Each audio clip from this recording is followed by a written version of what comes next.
These are 12 times when cops arrested the wrong person. Sylvester Hayes. Harrowing footage shows Dallas father Sylvester Hayes getting food for his children when the cops pulled him over and arrested him because his first name was spelled similarly to someone wanted for domestic violence. He screams, "Help, you're hurting me," but they ignore his pleas and force him into the cop car. Tyrone Pfeiffer. A grandfather of 8 named Tyrone Pfeiffer was leaving the doctor when cops approached him and called him Leroy even after looking at his ID and prescription. They tackled him to the ground, even though he had recent hip surgery, and their cruel treatment led to a multi-million-dollar federal lawsuit. Penny McCarthy.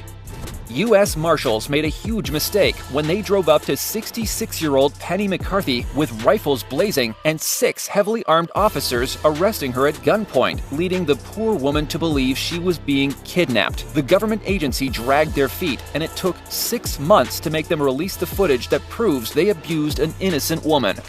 Patrick Mumford. Watch this disturbing video of cops claiming they have a warrant to arrest Patrick Mumford when in fact their warrant was for someone else entirely. They believe he is using a fake name, and instead of checking his identification, they cuff him without warning, and 38 seconds after initiating contact, they tase him. After looking at his ID, they realized they had the wrong guy, and the city of Savannah was forced to pay him $100,000 for the blunder.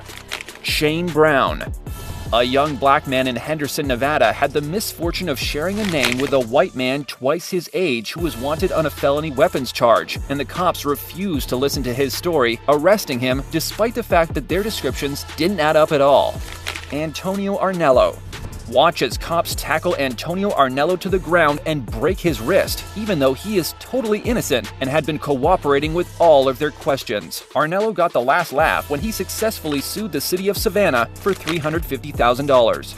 Robert Williams. Cops are now using flawed facial recognition software to catch criminals. Robert Williams learned the hard way that some of this software has built-in racial bias, as he was arrested while minding his own business and held without charges for 30 hours because the algorithm determined him to be a threat. David Wiggins. When a man driving a black car pulled away from a routine traffic stop, cops raced after him, but misidentified another innocent man driving a similar car and forced David Wiggins to the ground at gunpoint before even asking for his ID. They performed an internal review and found no wrongdoing occurred. Randall Reed. Randall Curran Reed was driving to his mother's home the day after Thanksgiving last year when police pulled him over and arrested him on the side of a busy Georgia interstate. The only problem? The police were using biased facial recognition software, and Reed had done nothing wrong. Despite this, he was held in jail for 3 days without cause and has joined a class action lawsuit against the police department and its prejudice software. Joseph Griffin. When word went out for a black male wanted for a burglary, a Florida cop stopped Joseph Griffin, a veteran father who was just out for a walk. Despite the tense situation, Griffin kept calm, shared his ID, and told the cop point blank, "I'm not trying to get shot over this." They eventually let him go when they arrested the real perp. DeMarcus Smith.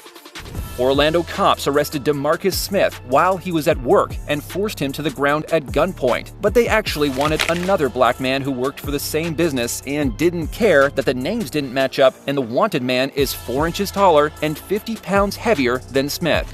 Kazim Oyanayan.